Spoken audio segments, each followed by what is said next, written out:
BadgerBlitz TV, your Rivals.com destination for all things Wisconsin athletics. Once again, I'm Matt Perkins, joined, as always, by my good friend, Rivals.com national analyst Clint Cosgrove. Clint, like we always say, it's the best time of the week. It sure is. Best night of the week this week. Absolutely. Also, I'm wearing some Bills gear tonight. I'm celebrating Badger David Edwards signing with the Bills. The Bills need interior offensive line help. David Edwards is an excellent interior offensive lineman. It's a match made in my own personal heaven. So, speaking of matches made in heaven, that's what when you're out on the trail recruiting, you're being a matchmaker. I'm trying to get you to come to my school and play matchmaker at my school. We, as always, guys, have some great questions from the den, and I want to get started with one of those. And traditionally, we've seen coaches have specific recruiting territories, right? It's like Wisconsin will have, coach, especially famously, Coach Rudolph was in the state of Ohio. Coach Rudolph was the Ohio guy, and you'd see, other coaches have like one state or two state. Will, do you know if this new staff is having that same approach, or is it more of a position by position? I am, Matt Mitchell, the outside linebackers coach. I'm going just to all the outside linebackers no matter what. Yeah, I really don't know what their approach is. They probably told me, but I'm not, or I might have even read about it, but I'm not 100% sure. I'm kind of a traditionalist in this sense where, excuse me, where, I think it's really important to have a person who owns an area, who recruits the area, who has the relationships. And that is just so important. Now, the position coach needs to be involved, depending on the player's pain points, what's important to them in their recruitment. The coordinator may need to be involved. The head coach may need to be involved. But those guys get spread thin if they're involved with everybody, and not every kid cares about that. So first and foremost, I think it is important to have area recruiters. There's a reason why certain people go to certain areas and pull talent every single year. And sometimes it's not even the highest rated talent, but they end up being great players because they understand the area. They know the coaches. They know who to talk to. And then on the flip side, those coaches, especially at some of these big time programs, they feel comfortable sending their players with a coach that they've had experience with, somebody that they trust, somebody that they know is going to take care of their player. And then, they communicate that with the parents, obviously. And, the reputation kind of comes before the recruiter. St. Louis, for example, if you don't know anybody there and you just try to, plan out a recruiting day, you might sit in the office while all the coaches, all the guys that they know well, are taking their sweet time, and you're out there, trying to get to 6 more schools, but you're not a priority. And it's not always the logo on your chest that makes you a priority. So I think it is important to have area recruiters. They own their territory. They can find the sleepers and they can land the big time players, and they establish a reputation. So that's important. Position coach, of course, and that's a big part of getting them on campus. Now, if the kid's like, I want to meet my position coach, I want him to come to the school. Yeah, you make it happen if they're a priority. And, you also integrate the position coach into the recruitment, whether, be like, hey, you take his call this week, like you're the one calling him. So there's multiple ways to attack it. I do think it's important to have position coach, head coach, whoever it may be. But in the sense of area recruiters, I don't think I'll ever change my stance on that. I think you go and identify and try to recruit the best at your position. But at the end of the day, you have to have and own an area to be a great recruiter. And you've got to be able to recruit all positions. So that's where you get the most bang for your buck. Some schools are just doing position recruiting. Some schools are doing just area recruiting, and some of them are combining it. So I really think it's a case-by-case basis. But like I said, the connections, the relationships is what recruiting is all about. And at the end of the day, you need to have somebody who has a reputation and owns an area if you're going to be very successful, recruiting some places. One of the difficult things I imagine would be, especially as coaches are on the move more and more and more these days, we see assistants, jumping jobs every single off season now. You'll see a guy who's a GA 1 year and is then some other sort of assistant another year. Then they're finally like an outside linebackers coach. and then they're, slowly making their way up, but they're going like a change every single year. You talk about that idea of Yep. it's not necessarily the logo on the front of the shirt, right?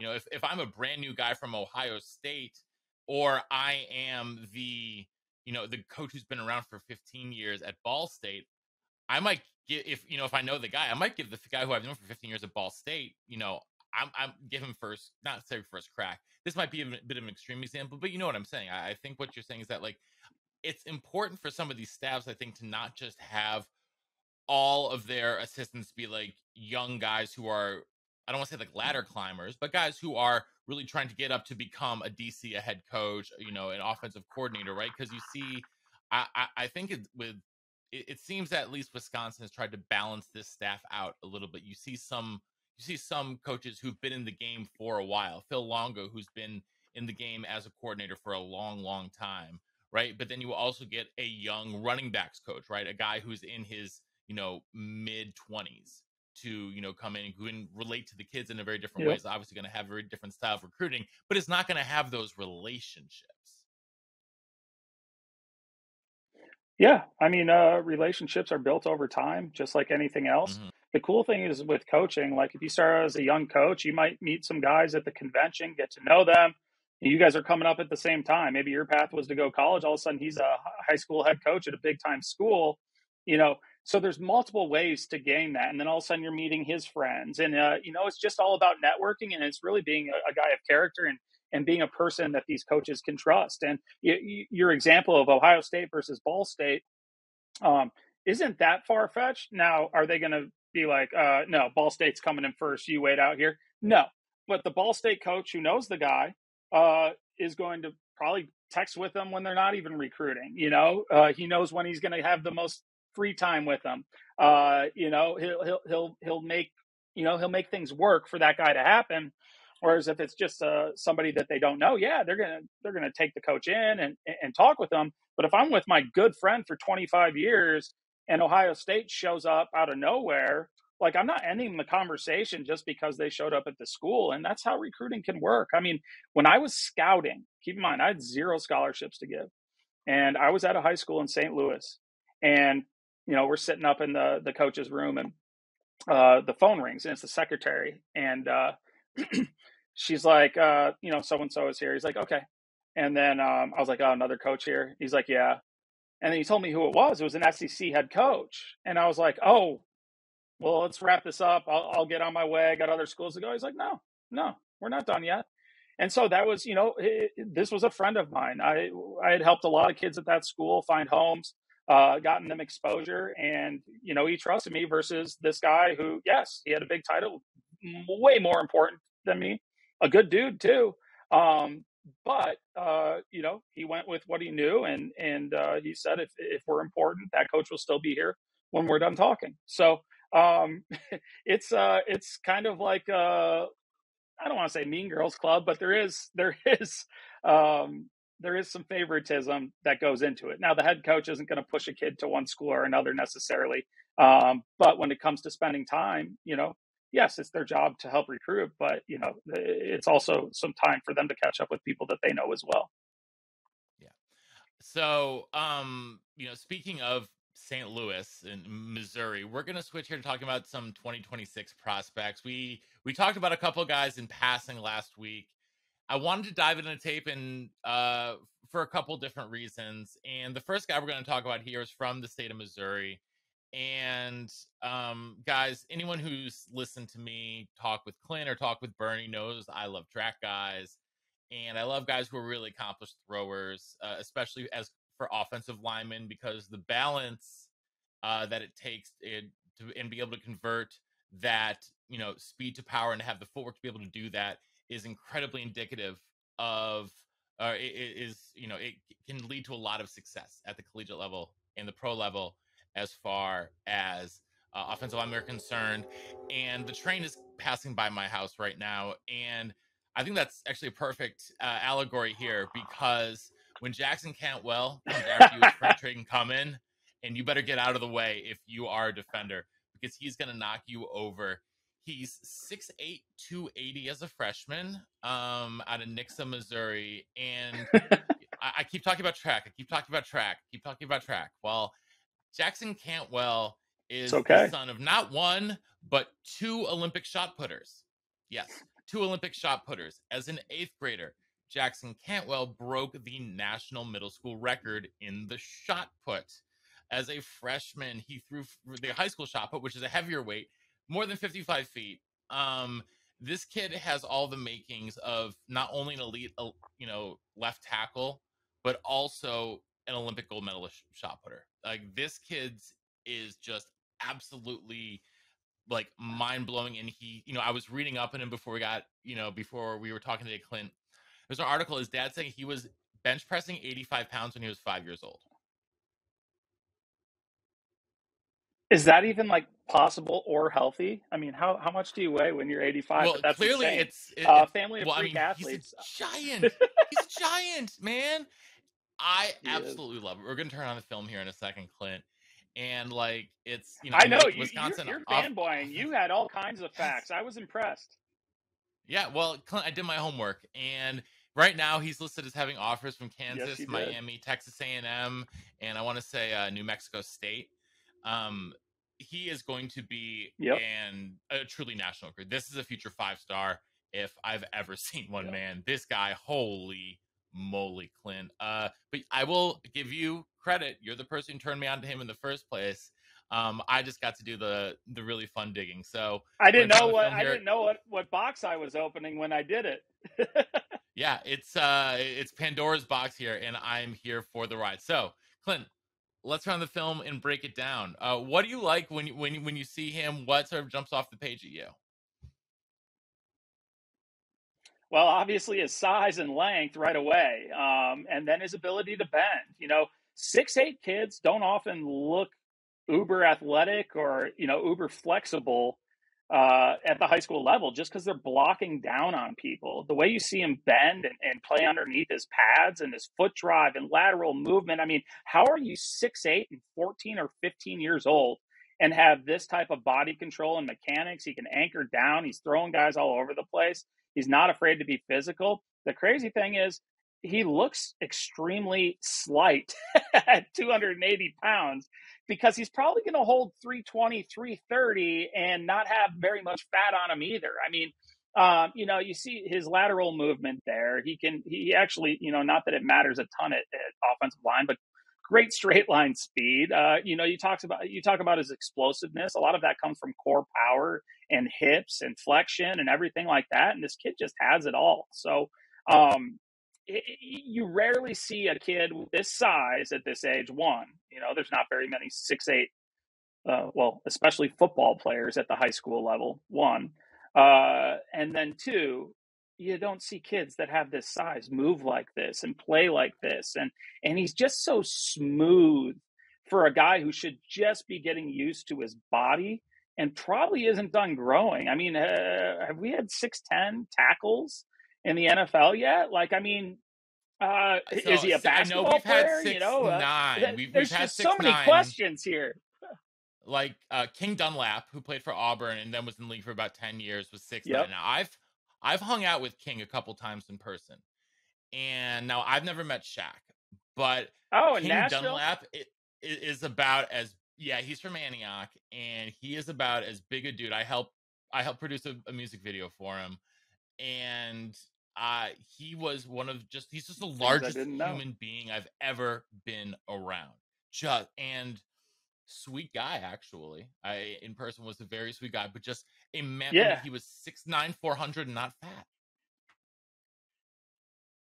Yeah, we And played I against mean, him. like, Wisconsin played him in the Music City Bowl, 2002. Cadillac Williams, all those guys on that team. I remember King very well. And I have been around Shaq, and Shaq is maybe the largest human being that I have stood next to. It's like looking straight up. But this is the type of size that this kid's going to have. I mean, unless he just freakishly grew early, which may be to his benefit if he really wants to play football, because it's just filling out, and just getting used to your frame from here on out instead of growing another 3 inches and trying to block down on guys. And then, just getting used to the length and being gangly and all that stuff. But I mean, like right now at 6'8", he is just so solid and so smooth. And Well, what like you what said, I mean, really there's no impresses reason that he me, cannot be a 5-star. yeah, what impresses me also, just like his hand placement is already like super high level for a freaking 14-year-old. Like you see him move off the line, you see those super long arms. Uh we were watching the long tackle the other week who had freaking like arms down to his knees. It looks Cantwell's got the same thing, except he's like six Yeah, eight and but his hand placement is so good already. It's so technical. It's like there's not wasted movement already, and that's what like would get me excited as a coach, man. Like he is a like get on him now, must offer now. Hope you get your track coach in on too, because this kid is going to be a NCAA champion thrower as well. So, just get him in your program, and it's going to be great. Another guy though, who's clearly grown early and clearly you yeah, want in your something good's gonna program, happen.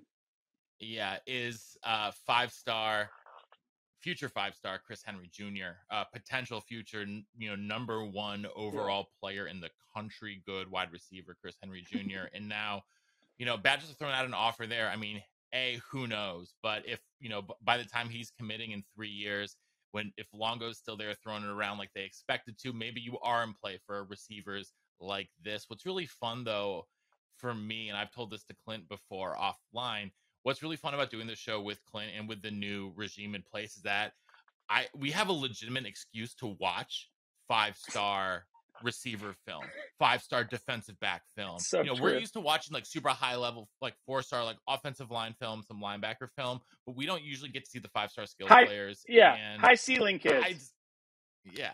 And it's awesome. Like when we did Ryan Wingo the other week, I'm like, okay, like this is dope. Like I'm into this.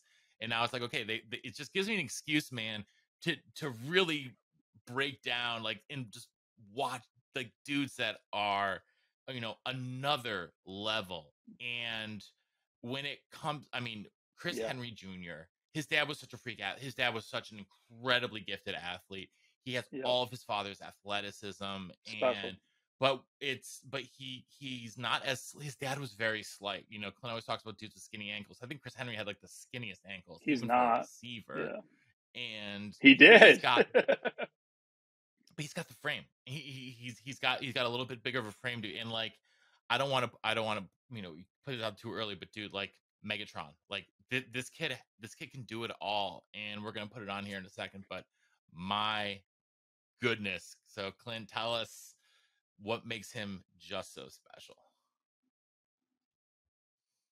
Well, genetics, obviously, you start with that. His dad was a special player, Doesn't hurt. and then you look at his. Yeah, doesn't hurt. This these gifts have to come from somewhere, and he was blessed with them for sure. I mean, you just look at the physical gifts that he has. First time I saw him was at Under Armour camp, which has all tons of national recruits at it. They choose players for the Under Armour All American game all out of it. It's invite only, and I'm like, who's that kid over there? Because I don't recognize him. And but I was like, he's got to be a junior or a senior. He looks like a grown man. He has a baby face, but he was an eighth grader. He hadn't even played high school football yet, and he's sitting there running with the best of the best. And I'm like, this just isn't normal. And then I come to find out who his dad was, and everything like that. And then the fact that he takes the physical gifts, and he has incredible athletic gifts, incredible ball skills, tracks like no other. His separation at the point of contention or whatnot. I'm going blank on words. I mean, he just has it all. Incredible catch radius, extremely smooth. Very fluid route runner. Can snap off his routes. Can stretch the field. Like there's literally nothing he can't do, and he'll be able to go anywhere he wants in the country. This is a national recruit all day. He already is a national recruit. He could probably call up any school and say, "Hey, I'm choosing you today," and they'd say, "Okay."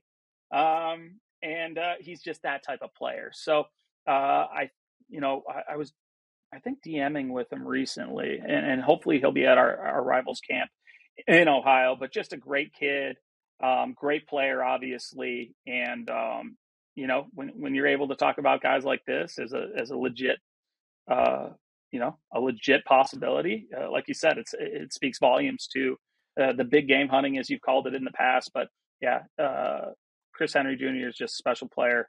You're going to hear a lot more of him.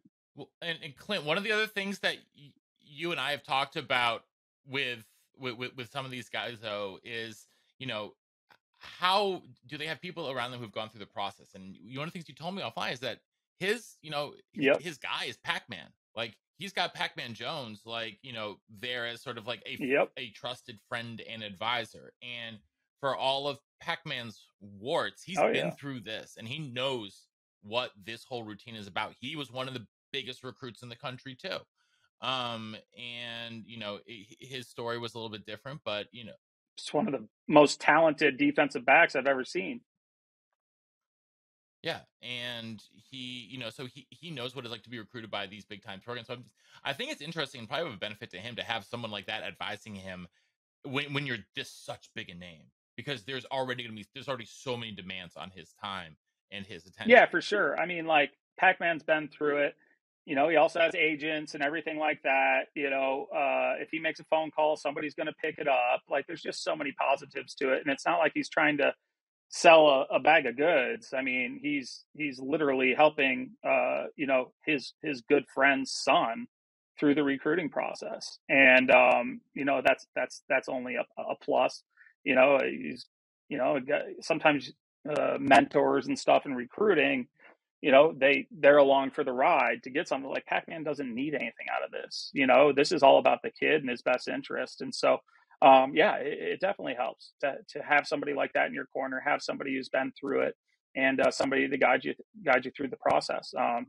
But yeah, I mean, what as far as football goes, I can't think of a person, especially when they were so close with your father, and made a promise to take care of you. I think it speaks volumes to what he will be willing to do for Chris and his recruitment. Yeah. And shout out to Pac-Man, my fellow Believe host over on the Believe Network. But we talked about track and field a little bit ago. We're going to get back to track and field. Another stud on the track who is also a stud on the football field. We're talking DB AJ Marks.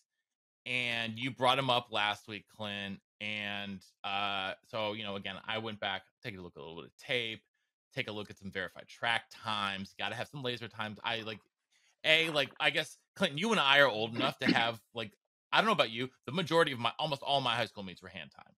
Like, all of our meets were freaking hand timed. Like, back in, when we were in high school, at least for me. And so, but get some good Yeah, I mean, verified like, laser times on these city, kids. state.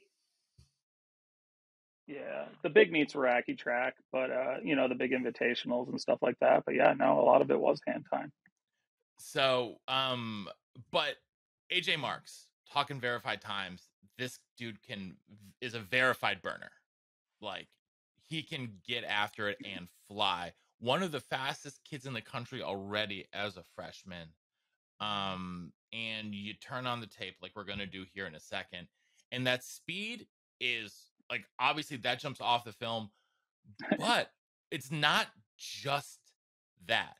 He's got crazy football IQ, and we've talked about guys who are that fast are usually just sprinters. And even if you put them onto a football field, they're still just a Yeah, they're straight sprinter with line a guys. football. They're still a sprinter with a football uniform on. He's not. He is a football player who puts track cleats on and competes with the best. And Yep.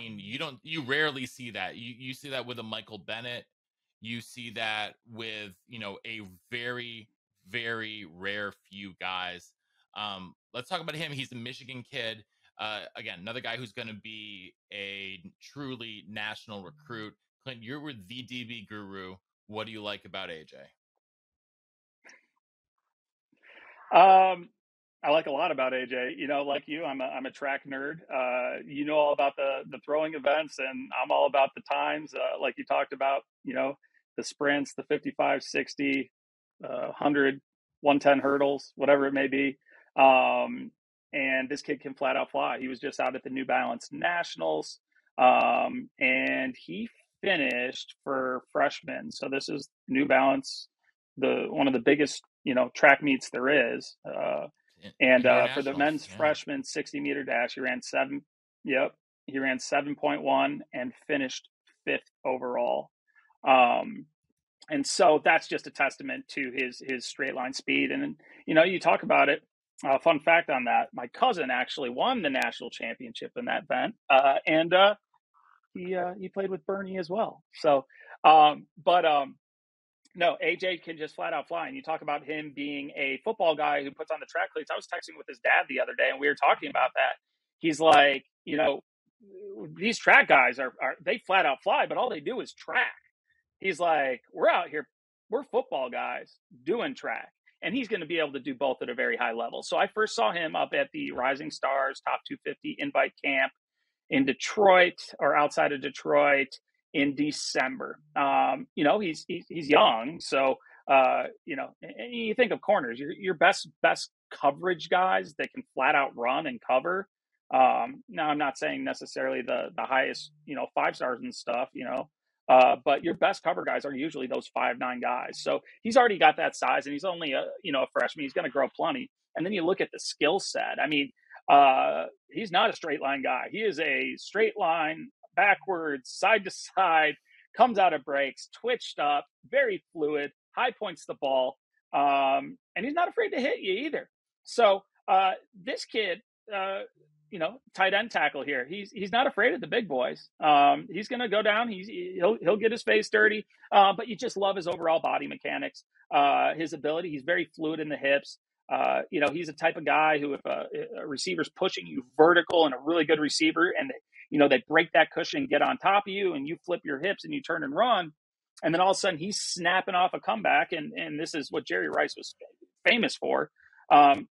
AJ's got the skill set where he can flip his hips to turn and run, and within one step, put his foot in the ground, redirect, break on the ball, and make up that separation. That's the type of talent he is.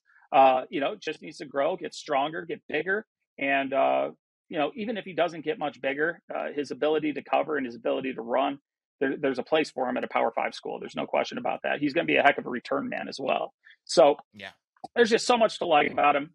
He's still growing. To go out and run like that and not be a track guy, it says a lot. And kids that are this skilled with that level of speed at such a young age, you just don't see it a lot. And so, I'm a big fan. I'm excited to watch him develop. And, from everything that, meeting him and his dad, great people as well. So, he's definitely one to watch. And if you want a young guy who can cover, you might want to throw an offer out to AJ. yeah, absolutely. And I think that I'm just going to be following because I'm a track fan too. Like, let's face it, like I'm going to be following these dudes as football players, as track prospects, because it's great to be able to sort of see like some of these next great runs like really develop. Some guys will come out of nowhere, but then when you see a kid, I'm going to go back to Cantwell, man. When you see a kid like Jackson Cantwell, you like sometimes you are chosen, man. And that kid's like that kid is The chosen gifted. one. He is whoo-wee. Yeah, I know that Ryan Krauser broke the world record at the Olympics, and then I think again this year at or last year at Worlds. But I mean, 20 years down the line, that kid's got every single freaking like genetic predisposition to being a world record holder in the shot put, or maybe even the discus. Who knows? Whatever he wants. What I know that I want is Wouldn't it another one of likely these with be you next. discus with that type of length? No, no, not necessarily, because you get so much when you Really? have when your arms are that long, you get so much reach and extension, and you can push to I the guess the last, and you've got extension. super long Yep. fingertips, and these super great shot putters. All these great shot putters have giant hands, and what happens is that you can get this shot like out here, and you can flick it off at the end if you've got this finger strength to do it. And oh my god, it's a thing of beauty. It's an absolute thing of beauty. So, speaking of things of beauty, though, he's Clint Cosgrove. I'm Matt Perkins. He's at rivals_Clint. I'm at _Perko_. We'll be back next week with more fun under the sun when it comes to the recruiting trail. And until then, we'll see you guys in the den. See you in the den.